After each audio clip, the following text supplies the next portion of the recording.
Right then, so it's the start of silly season where all the manufacturers are releasing new drivers.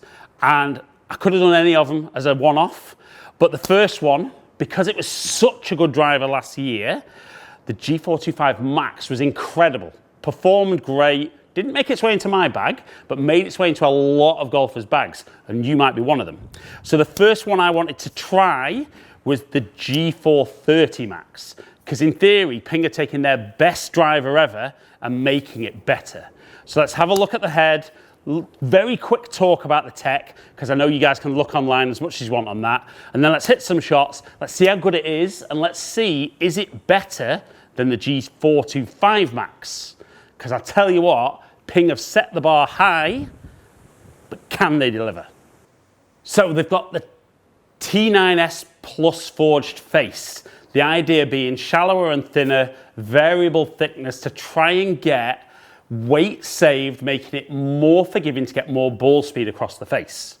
There's also a new internal rib structure to the club head, stiffening the crown, but trying to get a much more desirable sound when you're hitting the ball, which potentially some of the models in the past maybe haven't quite delivered on. So we've still got the movable weight in the back, 25 grams. Ping saying up to 8 yards, left or right, when you're moving it between draw, neutral and fade. So as ever with the manufacturer, some big claims from Ping, replacing, and I know it's still available, the G425 Max, which was an unbelievably good driver. And the only reason that it didn't go in my bag last year was for this. That noise, super, super loud. And as good as that drive is, and absolutely distance-wise, launch, spin, because it was set up right for me, a great driver.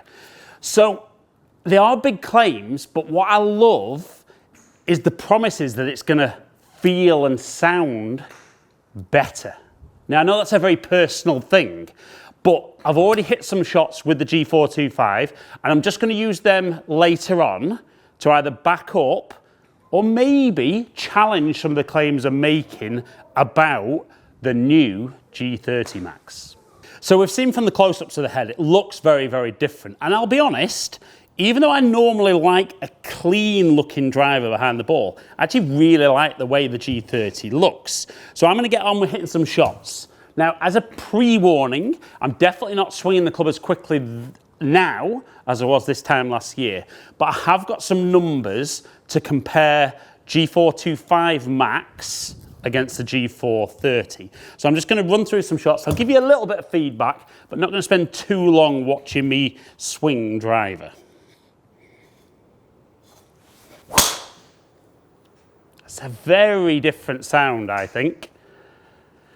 And we see straight away, club head speed, a little bit back on where I would like to be, but it is what it is. That one just turning over a little bit more, but all in all, pretty good.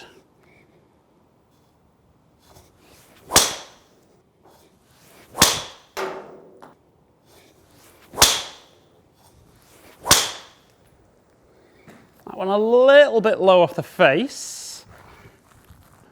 Accuracy, just not turning over, but pretty good ball speed still for a low strike.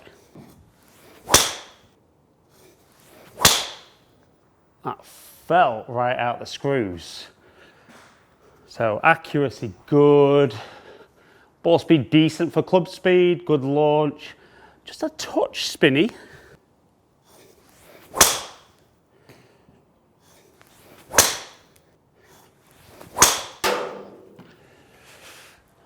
Okay, that one a bit out the toe and just turning over a little bit more. Right, so when we look at the numbers for G430 Max, club head speed 104, so like I said, that's back of where I would like to be. 153 ball speed, so pretty decent transfer of energy from club to ball. Launching at 12 degrees, spinning at 3-1. Now, there's definitely a couple who are a bit low, but it is a case of not just looking how they perform when they're perfect, because this is supposed to be a very, very forgiving driver. Carry at 244 and total at 262. Now, when we compare the two models, We see a little bit more club head speed with G430, but absolutely minimal amount of difference there. 103.5 to 104.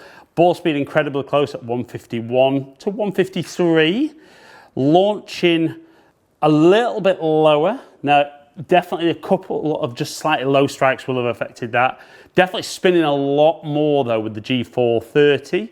And as a result of that, we see that the carry is 6 yards shorter with G430 and total is 14 yards shorter. Right, so we've looked at the numbers there and if I'm being honest, a little bit disappointing.